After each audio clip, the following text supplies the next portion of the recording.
स्वातंत्र्य दिनाच्या पार्श्वभूमीवर राजुरा येथे आमदार देवराव भोंगळे यांच्या मार्गदर्शन व नेतृत्वात भव्य तिरंगा यात्रेचं यशस्वी आयोजन करण्यात आलं। बस स्थानक परिसरातील छत्रपती शिवाजी महाराजांच्या पुतळ्याला अभिवादन करून या यात्रेला सुरुवात झाली। ही यात्रा आंबेडकर चौक, नेहरू चौक, गांधी चौक, पंचायत समिती येथे पोहोचून या रॅलीचा समारोप झाला। देशभक्तीपर गीतांनी आणि देशभक्तिमय वातावरणाने या तिरंगा यात्रेने उपस्थितांची मने जिंकली। या तिरंगा यात्रेत शहरातील नागरिक सहभागी झाले होते।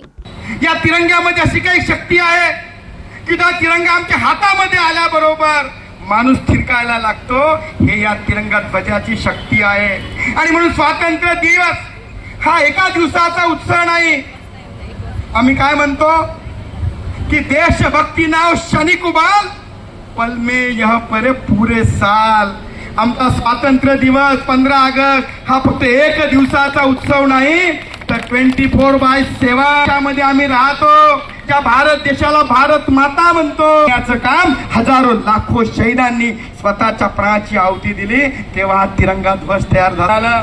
तुम्ही आम्ही सारे भाग्यशाली आहो की आम्ही स्वतंत्र भारतात जन्माला आलो।